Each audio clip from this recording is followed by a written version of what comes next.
Hey everybody, welcome to Game Audio Hour number 19, I think. Are we at 19 already? 9,763, I think it is, Kyle. Yeah, in an alternate universe.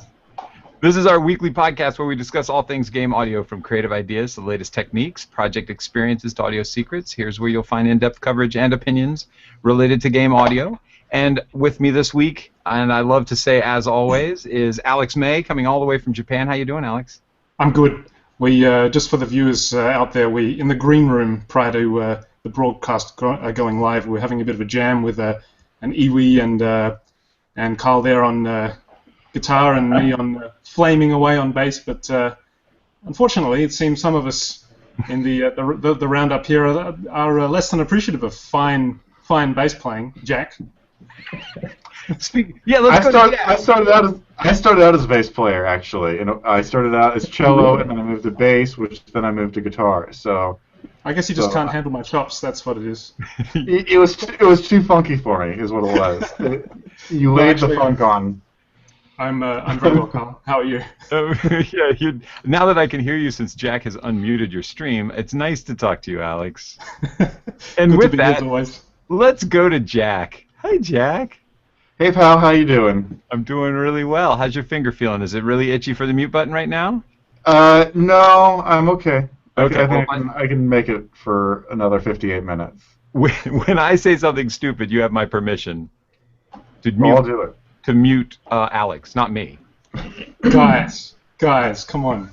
And so we got to keep moving around because we got to say hi to the one mature person in this room right now. Hey, Vince, what's going on? Hi, how are you guys doing? I'm doing great over here. You are doing great, and I'll tell you what.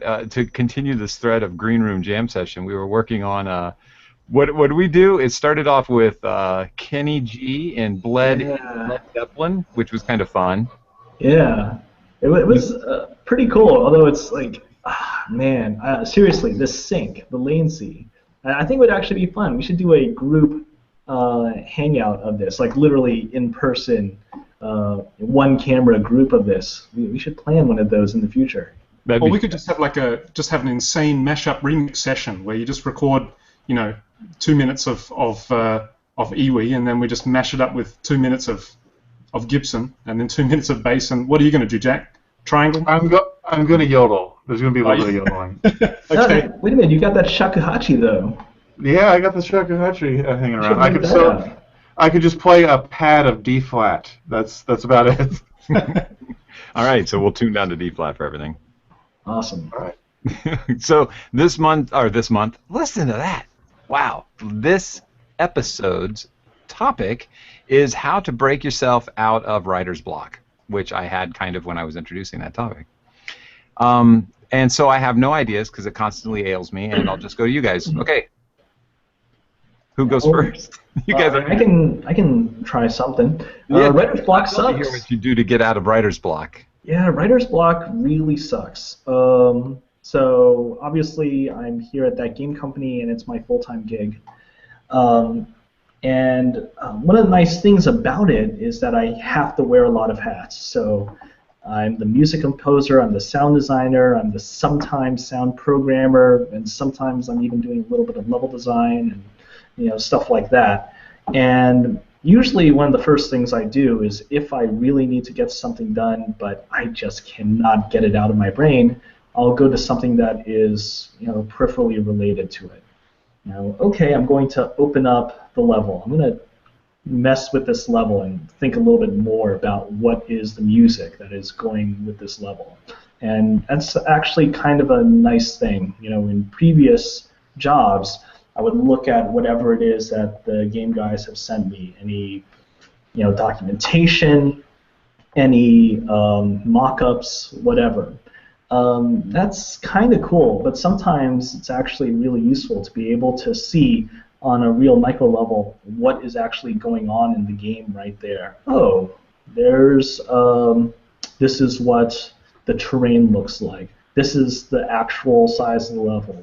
Oh, one of the designers did something over here, and I can use those individual pieces, and I don't have to rely on just whatever someone sent me as a PDF as inspiration for what a piece of music should look like. I can try to make my own inspiration out of the actual assets that are there in the game, and I find that that's incredibly useful. But sometimes even that is not really helpful, and I'm just stuck in my writer's block. In which case, I'll actually think about the thing that I'm trying to deal with and just attack it on a different level. I'm having problems with just the music on a fundamental level, compositionally. So I'll think, what can I do with drums? And actually, I'm a horrible drummer, absolutely horrible drummer. But I know what makes good drums, and I can try to track good drums with my MIDI keyboard, or even just enter it in with my mouse pointer in PRV, and think, okay, I know that he wants to move around the drum kit in this way. I'll go through that slowly, go through this practice of, yes, I know that his hands are going to be here. He's probably going to do this particular idiom over the kit in this way, and then I'll focus on that, and that can create a sound which can maybe bleed over the coolness, the awesomeness of it, hopefully, bleeds over into the other parts and help energize the piece as a whole. Trying to work on those different parts, often in things that I don't consider myself very good at, like drums, or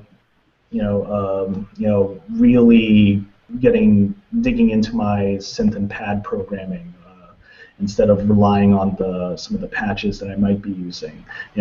I'm not necessarily the greatest at that, but getting into that mode and then getting something out of that, and then using that energy to push me through with the rest of the music. So you pull yourself away from the music and concentrate on something related. Is that your primary attack? Yeah. I mean, sometimes it's something in the game that's related, or sometimes it's something that's in the piece of music itself that's related too. And so, but that's unique in your situation because you get to do so many different things, right? So a kind of good answer to that is, if you're like just a composer for games, is to dabble in some sound design, or or in the case of, if their inspiration is just a PDF, like you were saying, go play a level if they've sent you one. Right. I was watching that live. It was Game Audio Programming Salon live. I watched it just a couple hours ago. You guys saw it live on Sunday, right? Yeah. It's our first one. It was really cool, and I definitely, people check it out. Just Google Game Audio Programming Salon. And one of the things that stood out to me was how much Austin Wintory was one of the guests, and how much he asks for from a game company. I know that I have almost this weird sense that I shouldn't ask for these things because they may think I should have asked for them earlier. You know what I mean? And why is he asking for them now? He should have asked for those a long time ago. Or here he goes asking for another thing. We're busy doing our own thing. Just write some music. Because there is kind of this underlying opinion in game audio that we aren't going to be respected at the same level as other disciplines within the game industry, and so sometimes I get in my head and I think I just gotta stay within this vacuum and keep moving forward. And I was really happy to hear how much he asked for from developers when he's working on games, and how much he actually kind of involved himself as a team player and pushed for ideas, which is another thing that I do, but I feel guilty when I do it because I feel like I'm an interloper. Mm-hmm. But I do it anyway because we got to get this thing done. But if you do ask for a lot of stuff, then you'll get a lot of stuff that you can distract yourself with if you end up with writer's block, is what I'm getting at. Yeah, I mean, it's really important to have all that material on hand. If you think about some of these guys that are working in the studio, a programmer, one of the nice benefits for a programmer, an artist, a level designer, working in-house in the studio is they have the benefit of being surrounded by all these guys that are working on the exact same thing that he's working on. Mm-hmm. So he knows what's going on, and he could just look over his shoulder and see something, and maybe that might be enough to inspire him as to, oh, maybe I should do this to make it a little bit more complementary with what this dude is doing. And then, cool. For a lot of music composers and sound designers, maybe all they've got is the build that was sent to them on, test flights, on GitHub, whatever, mm-hmm. and okay, you're just sort of relied on to make something awesome out of just that. Yeah, I think it's really cool that Austin really does ask a lot in order to give a whole lot of himself to make really awesome music for the games that he works on. Yeah, I agree. Carl, you made a point just there that I thought was interesting. Let's talk a little bit about distraction. Is distraction a good thing? Is it useful, or is it a negative thing that we should try and avoid when it comes to writer's block? You know what, if you're not feeling the music that you're creating, then you'll start to question yourself, and you start to question what you've already done, and it's not really sounding very good, and I don't really like that. And so that's when it's really easy for your mind to wander. And the same as you, Vince, in my role at Winning Blimp as well, because I do all the graphics and much of the game design as well as the music and the sound. There's so much else to do that if I sort of, this track is not really going anywhere, I'll just stop it and do something else and just do some graphics for a while. But then, so I have plenty of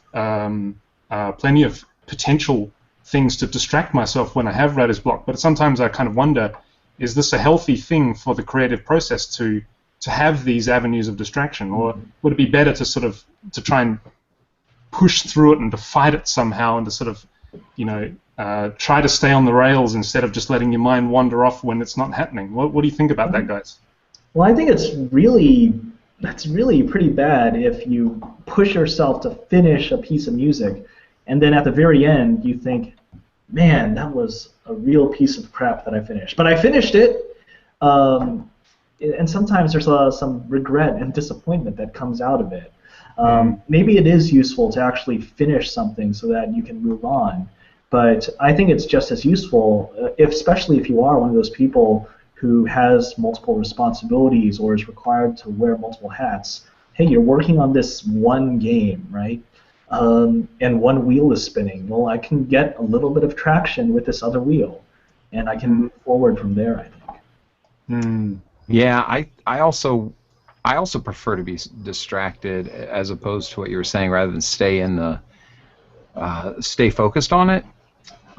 Because, well, I guess as I think about this, it really depends upon what's causing my writer's block. See, my writer's block gets caused by so many different things. Like if I'm trying to find a sound, I've got so many songs out there that are kind of 3/4 of the way done, and they're just waiting on that other layer. And I can't, in my head, I know I need a layer, but I have no idea what that sounds like. I don't even know what melodically or what it's going to do. I have no idea. All I know is I need a layer. And so I will start going through libraries, and I'll start listening to presets, and I'll start bringing up different instruments. And next thing I know, I'm 4 hours into this thing, haven't done a damn thing, except I have identified on some preset the ones I don't like, and I've starred them. I can get so easily distracted when I'm in that position. And so in that case, when I'm dealing with that, there's this. I wish I had this magic governor that said, "Hey, you've been doing this too long. Stop doing it." And it's kind of a half and half case where I do have writer's block, but I'm staying in it, and I'm going to find my way through it. And I certainly have found my way through it at times. But if I'm going too long, I wish my brain would just say, "Stop, move on to something else." Oftentimes, if I do stay in the mood when I have writer's block, I just move on to another piece that I have to write, rather than staying on the one I am writing. So I'm still within the project, but I'm trying to break my writer's block of that previous piece by working on a new piece. But more times than not, when I have writer's block, it's not dealing with a game contract, it's dealing with a pro audio contract, and I kind of hate that separation of game audio and pro audio. I wish somebody would come up with better terms. But when I end up with writer's block in a non-game audio project, I get away from it completely. I just go away, and oftentimes I'll wait a day, I'll record. I do push down to CD what it is that I have so far. I'll throw it in my car, I'll put it on my iPad. I'm a bit of a bear around the house, and I go, "Don't play any music. Nobody, I don't want to hear Frozen again. Please, no Frozen again. Just tonight."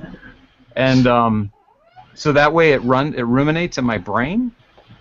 And the next thing I'll know, I'll be like, I don't know, at the gas station, and I'll be whistling something, and it'll be this song that I'm working on, but I'm whistling some counter melody, and so then I pull up my phone and I start doing that. So I kind of depends on how my writer's block is happening that I try to get out of it, and that's just a couple of the techniques. There's so many that you can use. How often do you find that you come back if you? One thing that I often find is that when I lose that emotional momentum on a piece of music, which is quite easy to happen when you're doing all sound design at the same time as doing composition. This is the way that I tend to work is I'll create a chunk of sounds ahead of time, so it's very left brain. Is that the scientific one? Right. Yeah, I think so. Yeah, so I'll do all the sort of the engineering work ahead of time, all the patchwork and stuff, get a bunch of sounds ready, start writing the piece of music. Halfway through, kind of feel that I need to have this particular sound. So then I'll get diverted to have to go and create that patch for myself. Then come back, and then I've kind of forgotten or lost the momentum of how it is that I wanted to use that sound. So give up, leave it for a while, do some graphics, whatever. Come back to it, the next day, and suddenly I realized that it didn't sound as bad as I first thought it did. So how much do you think? Do you guys ever have a problem with listening to your work too much? Obviously part of our work is that we have to constantly listen over and over again to what we're doing. If you listen too much, do you lose that energy and momentum very easily? Oh, I know I do. I think sometimes I have to stop listening to it and actually thinking about it, which is a different thing. There's this ideal of the music that I want to get out there into the airwaves. And if I'm listening to it too much, it feels like that in itself is actually not the thing that I want, and it's creating this sort of false anchor, and I'm building on top of that, as opposed to building on this ideal that I've got between my ears. And so, thinking about that a lot, staying away from other stuff, but constantly having that thing, listening to it in your mind as opposed to over your speakers. And then, okay, you've been doing that for a few hours or maybe even a whole afternoon, or, you take a nap, and then you know what it sounds like in your brain, and then you build on top of that, as opposed to constantly listening and trying to analyze what it is out of what you've already put down in your sequencer. We're also talking about writer's block after you've started writing something. The highest percentage of my writer's block happens before I've even laid down a single note, trying to figure out what this sounds like.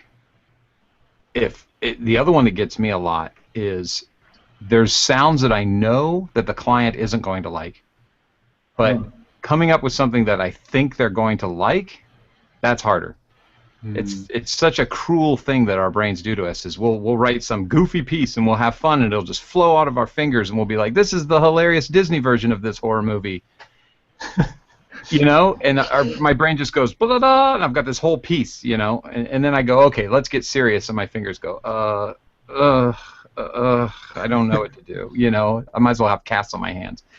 And Jack, you're awfully quiet over there. Are you on mute? Did someone mute you? It wasn't me. Good call. No, I'm still here. So how much writer's block do you guys have before the project even you lay down a note? Jack. So let's define writer's block in this context. So you're talking about you sit down and you just have no idea what to do? In this context, yeah, you've been directed on the project. You know the sound that they're looking for, like thematically, and you obviously know what the project entails and what it's related to. But you now have to write some music. Go. Well, so I don't think I've ever really encountered the problem where I have absolutely no idea what to do. If that was ever the case, I think that would be a project that I would have turned down. So when you approach your project, you already have an idea thematically of what you want to apply to it, huh? Well, I mean, I'm not saying I get projects right and left, but when I do get projects, I try to make sure they fit like what I'm capable of. Not to say when you have writer's block, that's because you're not capable of that at all. I'm not saying that. But what I'm trying to say in a roundabout, really, really bad way is, so like, I always at least have something to go by from the client. So when they're like, "Oh, we need music for our game," well, what kind of music? Oh, no, some sort of music. Well, give me some YouTube videos. Give me some tracks. And then, if I don't know exactly what to do, well, then it's like, well, what do they like about this track? Oh, they like the drums. Okay, well, I'm going to make some drums kind of like that. So I guess I kind of get out of writer's block by just copying what other people do.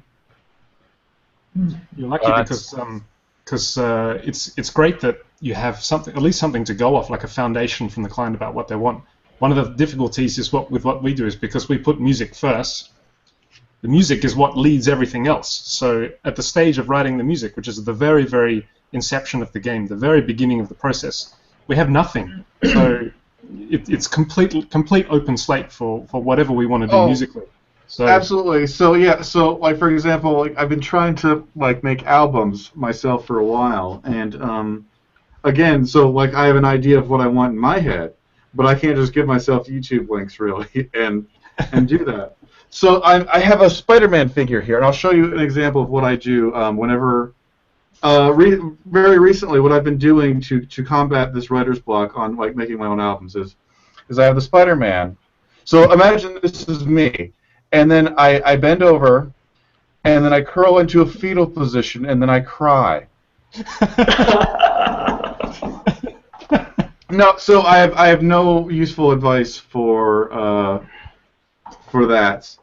Just I take a lot of time between stuff, so like if it's like, oh, I don't know what to do, I just hold on to it till later. I was actually just before we started this podcast, I was working on a track that I've been working on for like 4 months. Like I'll work on it a little bit, it's like, oh, I don't know what to do next. Okay, and then I'll just put it down, and then I'll come back to it later. Like my best defense for writer's block is time. And then to get back to what you guys were talking about with listening to a track too much, I'm really bad at listening to tracks too much.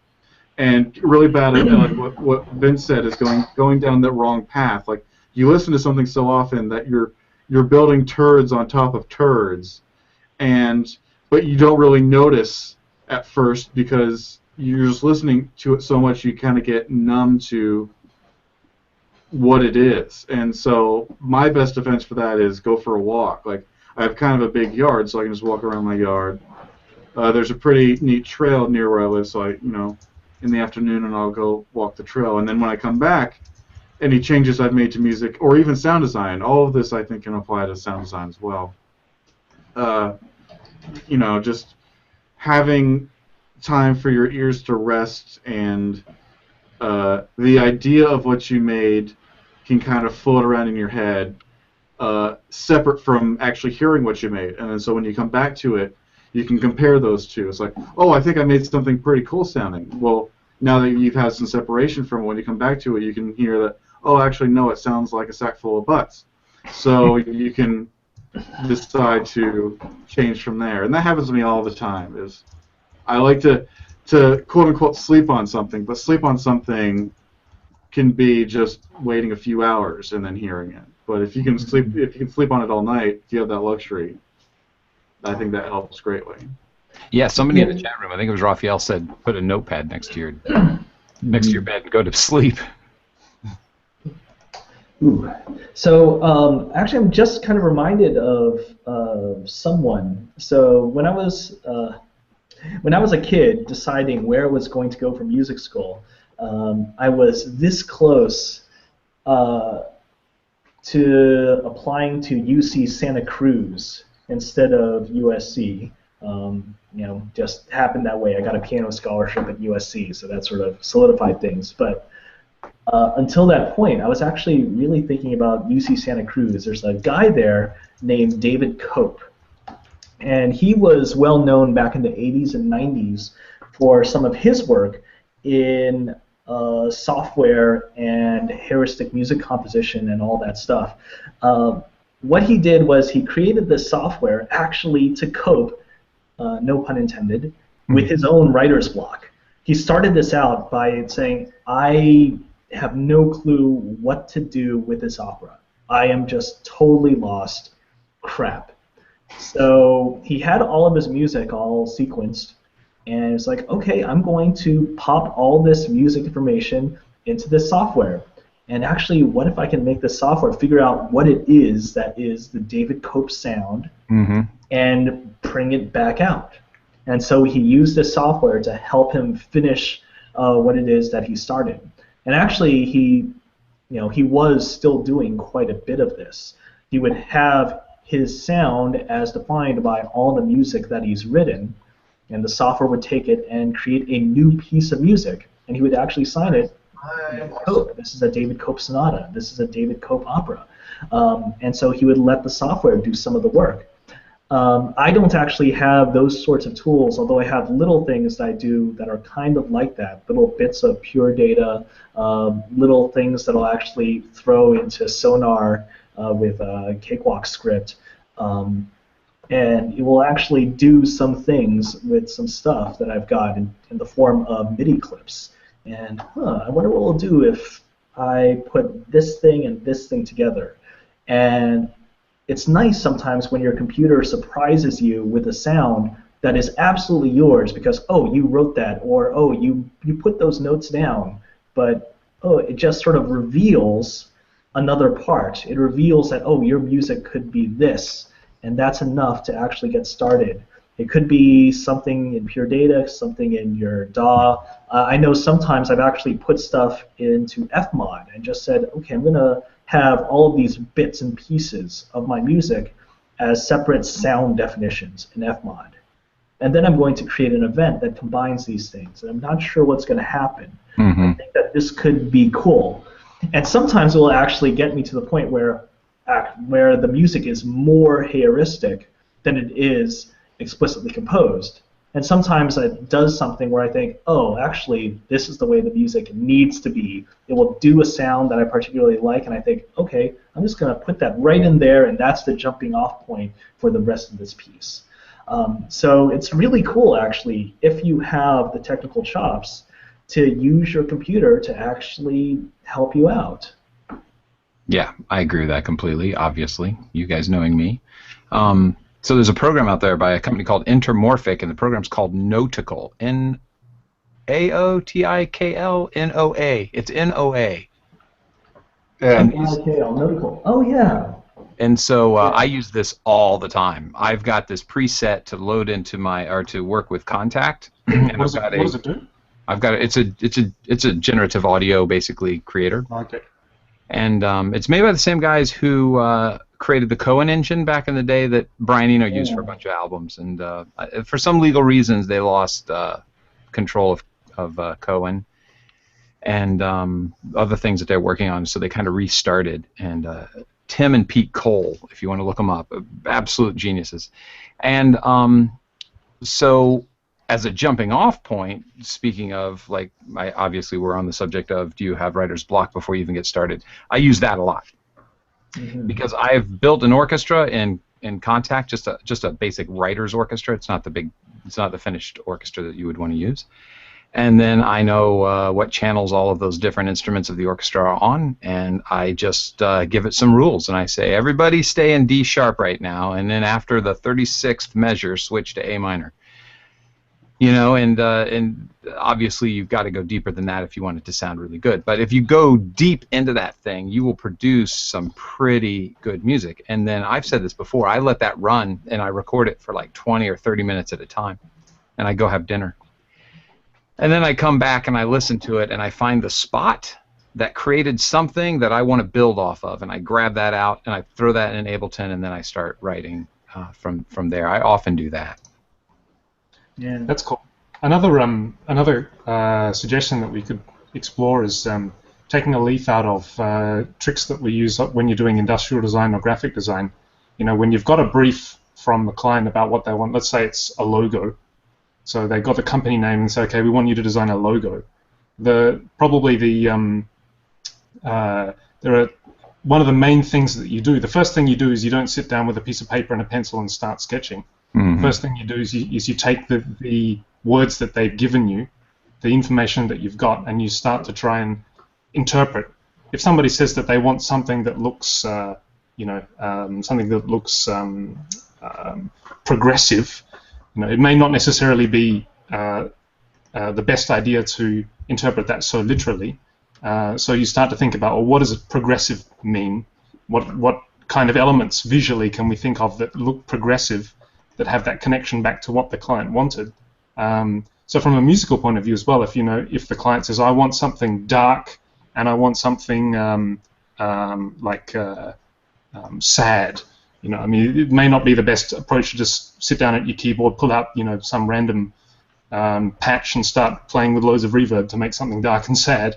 It may be a good approach to just sit down with some paper or a text editor or a mind map or something like that, and actually start thinking about what exactly does it mean for music to be dark and sad, and perhaps like creating a little reference book for yourself for that particular piece of music means that you may only end up using a small section of all of the total conceptual ideas that you had to actually complete the track. But at least if you get halfway through and you're thinking, well, what the hell am I going to do now? You can always go back to that and make sure that it stays on the one aesthetic track. So I think it's the not getting distracted from a basic physical point of view is true too, but also from an artistic point of view as well. Keeping really kind of honed in on the objective of what the music has to achieve. One way to do that, I guess, is to introduce some other limiting factor to kind of rein yourself in so that you can focus just down on it. And I guess having pre-made concepts that are not musical but actually just purely abstract and conceptual written down before you start could be one approach to do that. Yeah, I agree, absolutely. And that kind of reminded me, as you were talking about, we get so distracted in the business of doing this business, taxes, contacts, emails, cleaning out an inbox. There's so much that goes on. It's not just you sit and you come into your studio and you write music all day. So one thing that I find is that people aren't writing enough music. Friends that I talk to about this, and I'll say, hey, if you just write, constantly write, and when you get stuck on something, you can refer back to that piece you wrote 3 months ago just screwing around, and maybe there's something in there that you can use. And that happened with me right now. I got a recent contract working on what's hopefully going to be a decent budget horror film, and they wanted a sound that's like John Carpenter. I love John Carpenter. And about 2 months ago, I was programming my Yamaha, what is this thing? Is that me? Is that feedback? S90. Yamaha S90. Yeah. And as I was programming this thing, I was coming up with all these John Carpenter kind of sounds. That was 2 months ago. And so when this contract came through, I was really happy that I could just go right to this performance patch that I created and just start playing, and it has that John Carpenter sound. And that really helped me get through that opening difficulty that I have getting started writing. You guys do the same thing? Have a lot of reference material you've written just on your spare time? I'm kind of lucky because I mainly do electronica. It's really easy to start off. You just start off with a beat and a bass line, get your sort of the physical connection with the music first. Once you feel that, then the rest of it does tend to fall in place. So that the harder part is when you get halfway through thinking, well, what do I do now? Yeah, that is definitely. Yeah, see, there's levels to this writer's block. There's, in my case, the opening, getting started writer's block. Then there's I've produced 3/4 of this thing, but I don't know what else to do with it writer's block. Mm-hmm. And then there's just the traditional writer's block where or the intimidation writer's block where you know that you're falling a little bit behind and you got to start picking up the pace, because that happens with almost every project. And of course, that's when my brain shuts down almost immediately. It's like I always liken that to being on an interview. When you're being tested at an interview. Like, I could talk about this all day, and just if I'm doing free flow, I know exactly what I'm talking about. But the minute I have to sit there and be structured about it, I got to speed up and I got to be firm. Then I go, can I have an ice cream? Yeah. I think there was something that I mentioned a while back about how on the games that I work on, I have a full exposition of the game's thematic material. There is a theme, a big sort of filmic score sort of style theme for Flower. That theme never occurs in the game fully exposed that way. It just doesn't happen. But all the pieces of music that I wrote for Flower, it actually went really quickly. It was just like, okay, I'm doing this piece, now I'm doing this piece, now I'm doing this piece. And I'll grab these little bits of it. Maybe it's a truncated form of that. Maybe it's just some particular intervals that are in a segment of that theme. And I'm going to create a piece of music based on that. Because a lot of the music in Flower is actually just sort of hints and gestures, as opposed to, here is a strong melody that goes on for 15, 20 seconds. I think having that thing, that anchor that you can rely on in your back pocket of, oh yeah, this is an awesome song, or this is an awesome track. It's not the track for the whole game, but later on in the game, what do you got? Well, we got this level here. We have this set piece, this cutscene. You can always refer back to that thing.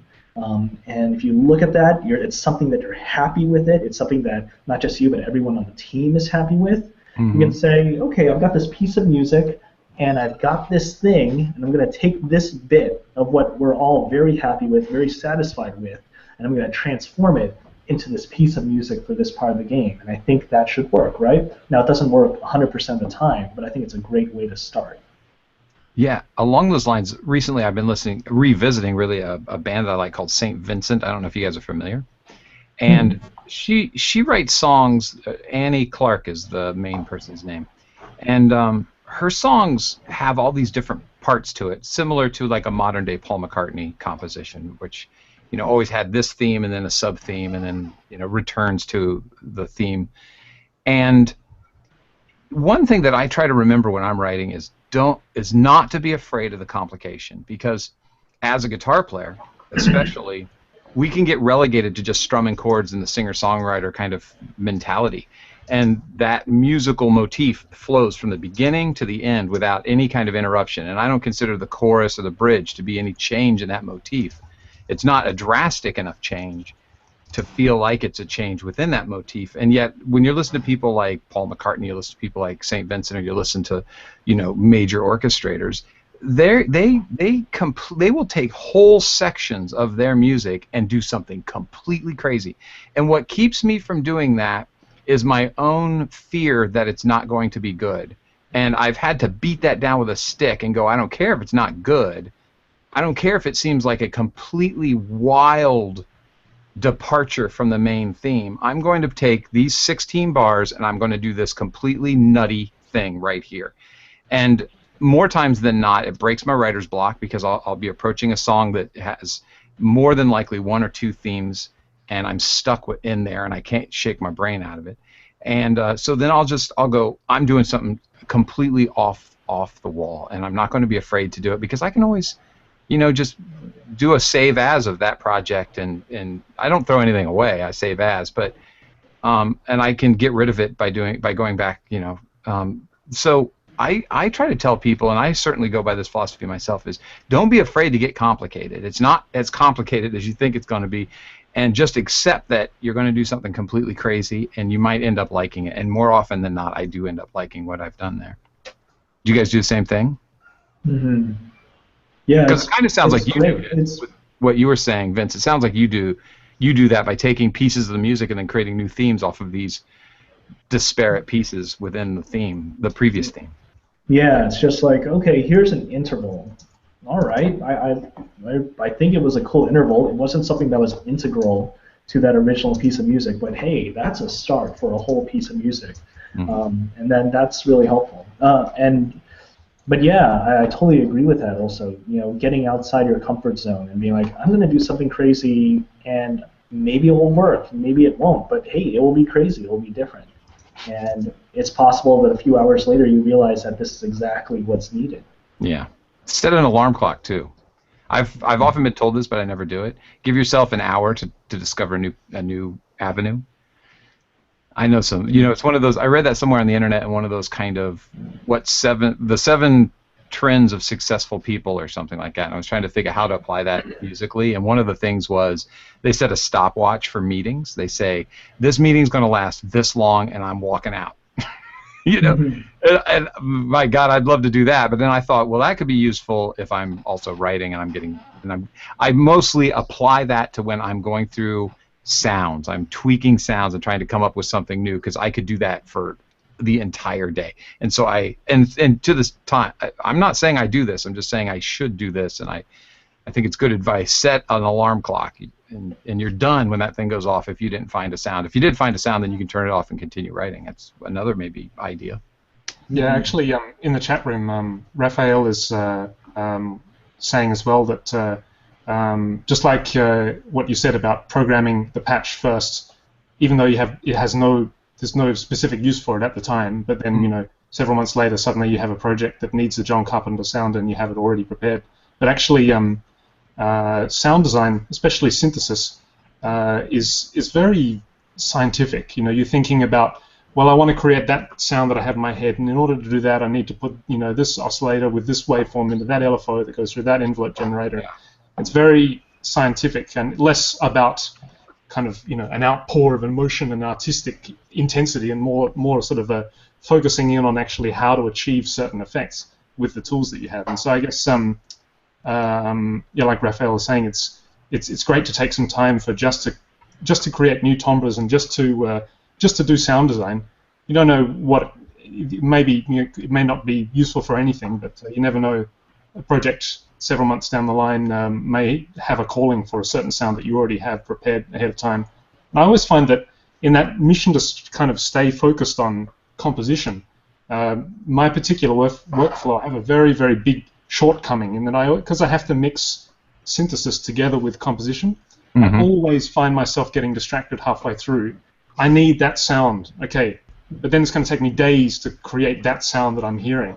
And then when I actually come back to the track, I've got that sound now, but then I've forgotten how it was going to fit in, or it's not quite right anymore. It needs to be more like this, and yeah, I mean that's I've often wondered whether it might be beneficial to actually completely divorce sound design from composition, so that when you're composing, you'll only just sort of make slight tweaks to certain sounds, but there'll be no process of creating any sounds from scratch, which is often what kind of derails me. Do you guys have any issues with that when you work? Because I know you guys are mostly working more with samples than I do. How do you guys feel about that?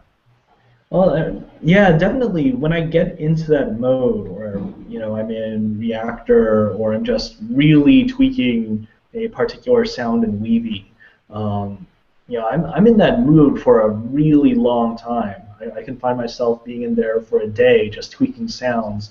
I mean, it could be something more along the lines of synthesis, or it could be I want my sax player to have this particular sound, and that means I need to think about how this virtual mic is going to be placed, and actually I'm going to be amping him in this way.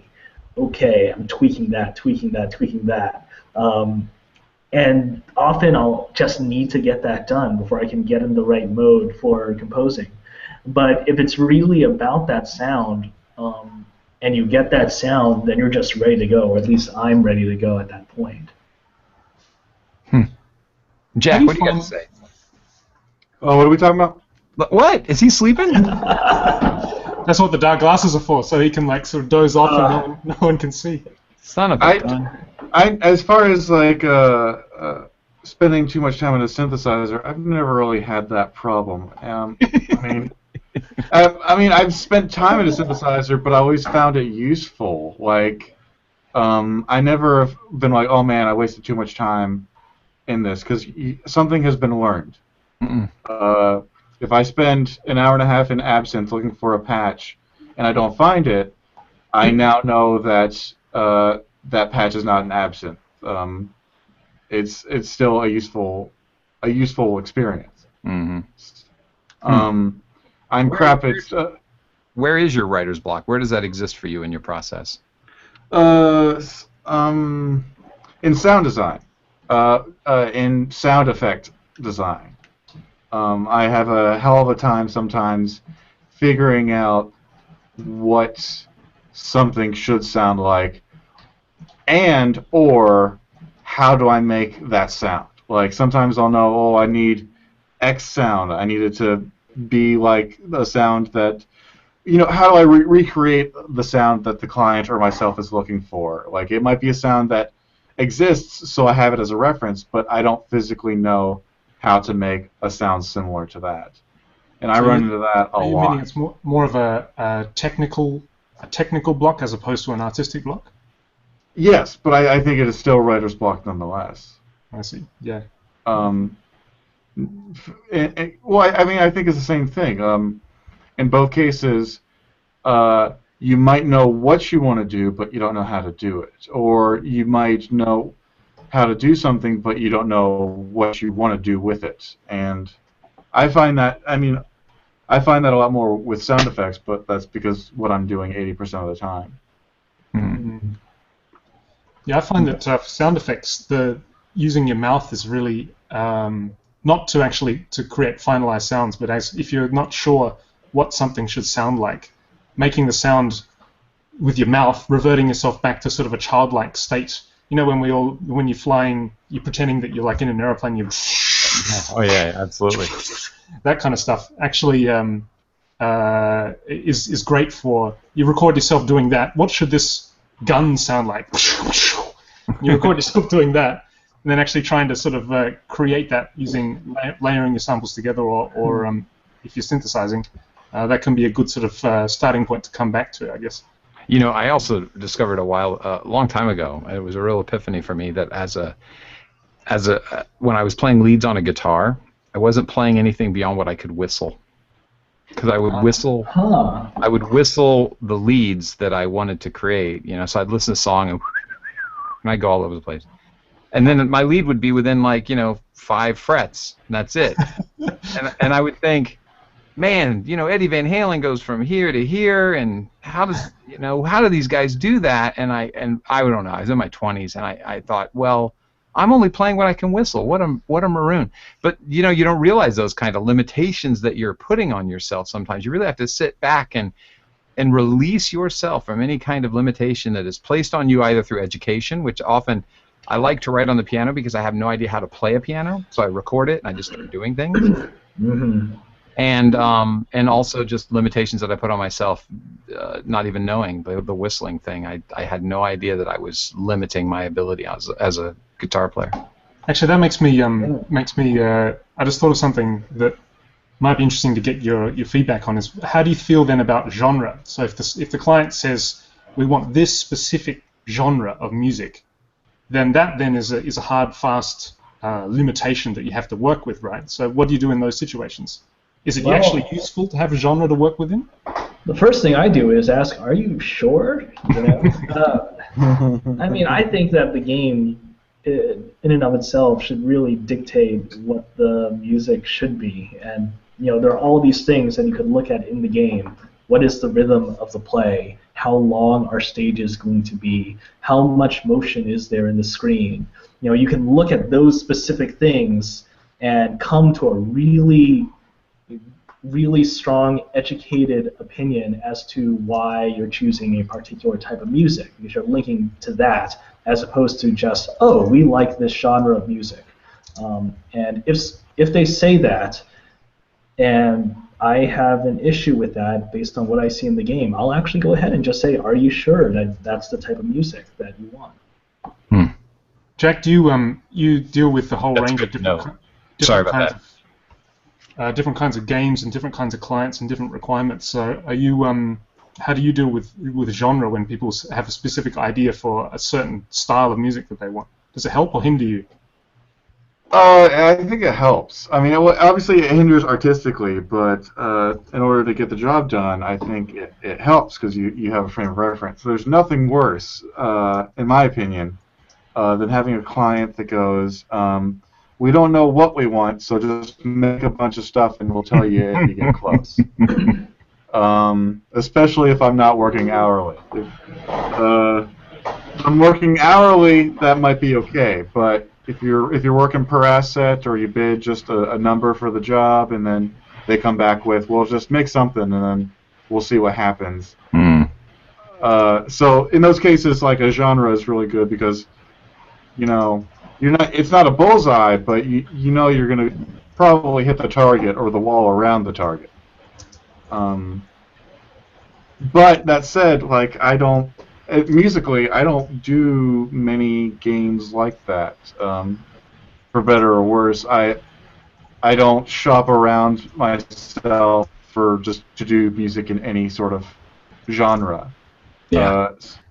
Yeah, like you said earlier, Jack, there are plenty of times that I have said, I'm not the right guy. And my wife gets mad at me. Hey, Kyle, how'd the meeting go? It's a really exciting project. I love what they're doing. I wish I had the ability to do that. I gave them so-and-so's name. But it's honest. I'm not BSing when I say that. I mean, we all wouldn't we love to live in the world and lead by example where people will say, hey, I'm not great at that. He's really good at that, and then return that. We had this little thing among some friends of ours. Ian was one of them. We had this thing called the Unholy Alliance, and we would one of us was doing live instrumentation, the other one doing more electronic music, the other one doing sound design. And we would go out, the three of us, in 3 different parts of the United States and look for contracts. And if a contract came in that we knew we could do, but somebody else was better at, or in my case, I can't do that at all, but I know Ian can pull it off, I would just go, here's Ian's number, And it was a really great time. It's like a golden age for the Unholy Alliance there for a while. Of course, our careers started moving. I might have been at fault for breaking that up by going in-house when I went in-house to Neversoft. But I mean... So this is a different topic than what we're talking about, but the point the is, chat room actually. Oh, sorry. Yeah, go ahead. You can't always do everything that they want you to do, and my God, are you going to get exposed? I have definitely early in my career bitten off more than I could chew, and end up doing a project that was half-assed. And my reputation now is riding on that, and so I have to wait. It's kind of like if you have bad credit, you got to wait 7 years for it to go away. I think if we ever have writer's block, we should all just contact Raphael in the chat room because he's a wealth of ideas here. He's got another one here. If you're doing a genre which is less about soundscape and texture and more about musicality, then one thing that you can do, one thing that he does is he says, I force myself to record everything with a simple piano sound so I can take my time just to think about the timbres, and then after I finish composing the piece. So again, it's separating... not allowing yourself to be distracted by the sound and just focus purely on the music, and then shift into the sound design mode after that. That's a brilliant idea, and I've done that a few times as well myself. But it is a little difficult when you do mostly electronica, which is often the more about soundscapes and specific textures and interesting textures over what may be sort of musically rich or musically stimulating. Yeah. Well, I think we've given a lot of ideas, and certainly the chat room has helped us a lot. Thanks, Matt M. and Raphael, on how to get past your writer's block. I mean, if we were to summarize, guys, could somebody summarize for me all the things that we've talked about? No. Yeah, I guess you're right. There's so much stuff. There's too much. I guess embrace distraction is the embrace distraction is one thing, and then also use other tools to kind of help you shift perspective a little bit. Yeah. Also, fetal position. Fetal position. No, not fetal position. I think keep moving. There's always something to move on to.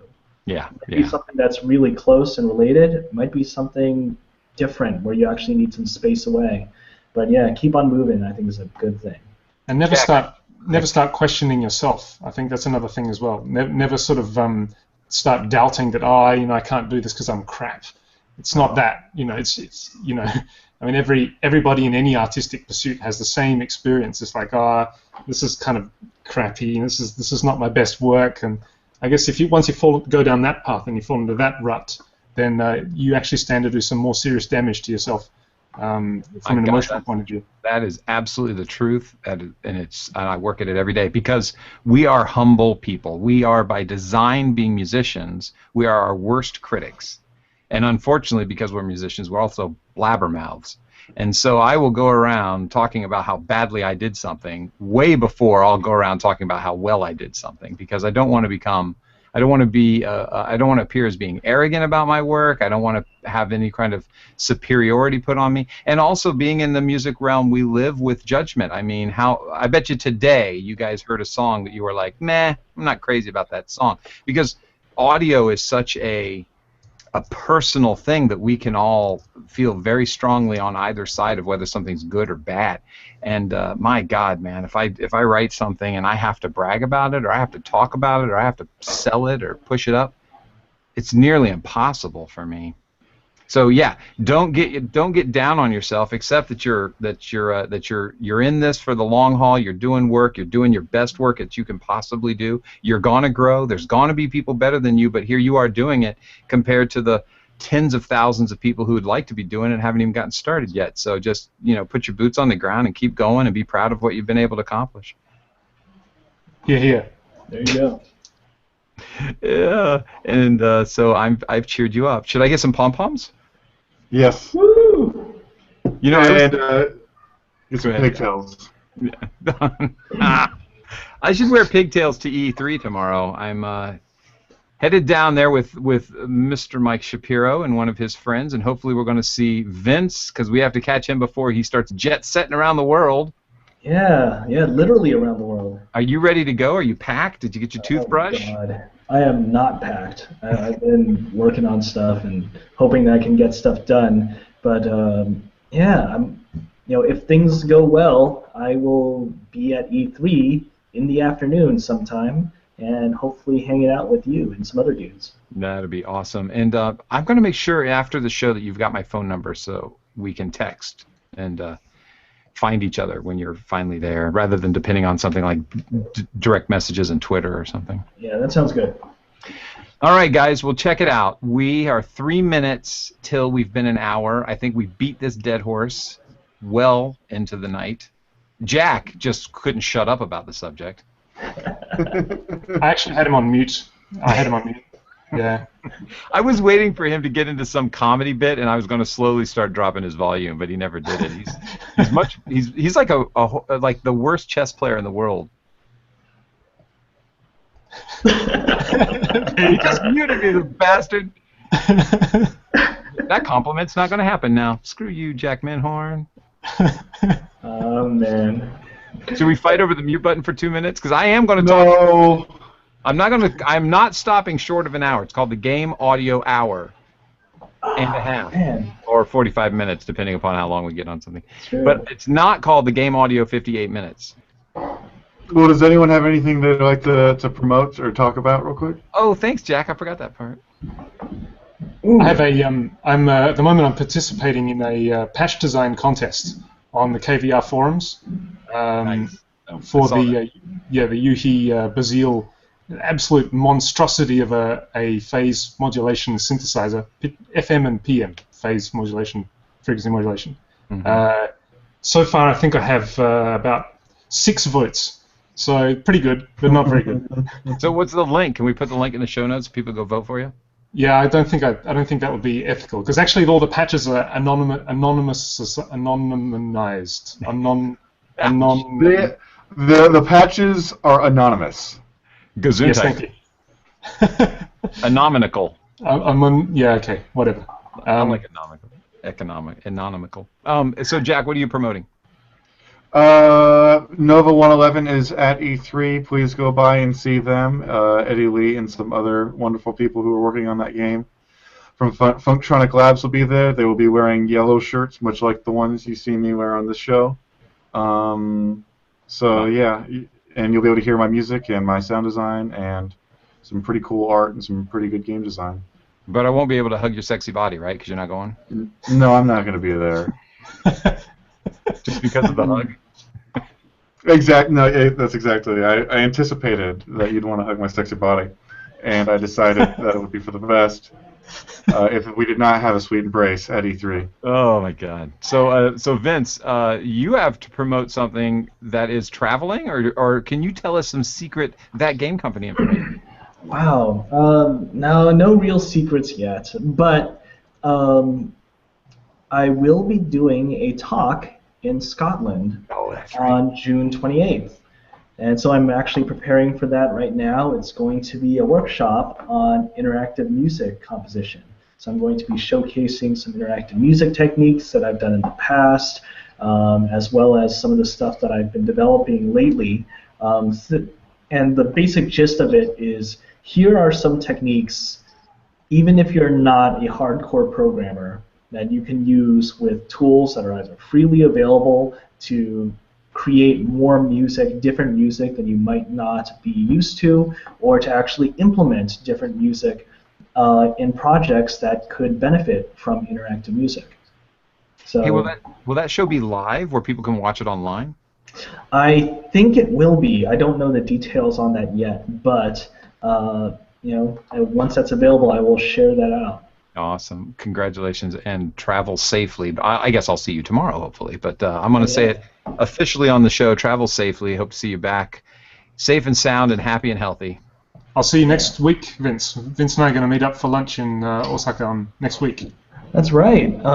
It's possible that maybe both of us will be broadcasting from Japan, because I think it's 10 a.m. for Japan guys, right? Yeah, that's right. 10 a.m. on Tuesday. Yeah. Who's BSing? Are you guys really going to be in the same town? Actually, Vince, not sure yet. Oh, okay. Yeah, we might be towns away, which means 30 minutes, an hour on rail away. But we'll see how it goes. Japan is basically just the whole country is one city anyway. Oh. So we are in the same place. That's awesome, man. Well, it'd be awesome if you guys are both broadcasting on the next show from Japan. I'm totally down for that. Yeah. Maybe I can find an even older version of this iwi and be playing that thing. I'm thinking to, if I can get time, I'm thinking to take Vince down to the classic electronica antique area of Osaka, where you sometimes can pick up some really sweet deals on vintage synths. Oh. I saw many years ago, I saw a TR-808 going for something ridiculously cheap down there, because that was a long time ago. Anyway. I'm looking forward to checking out that stuff. I know I've got my eyes peeled for some Akai gear, some old stuff powered with Curtis Music synth Curtis Music synth chips and like that. Yeah, I've got a list. Fantastic. You need to buy your own plane to get it all back. I hope not. United charges an extra $150 for the second bag. Oh wow. Man. Wow. Yeah, it used to be 2 bags are free for international trips. Now it's down to 1. So those airlines. Well, Vince, if you buy any really sweet vintage gear, I'll be happy to kind of hold it here for you until we can find a way to get it to the States. No problem. Sure, absolutely. Well, on that note, I'm going to hang up the broadcast, say hi, and thank you to the chatties. Awesome seeing you out here. I'm glad you came and watched us rather than that boring old Sony presentation for E3. Yeah. And bye to the guys. Thanks, guys. Thanks, everyone. Bye. Bye.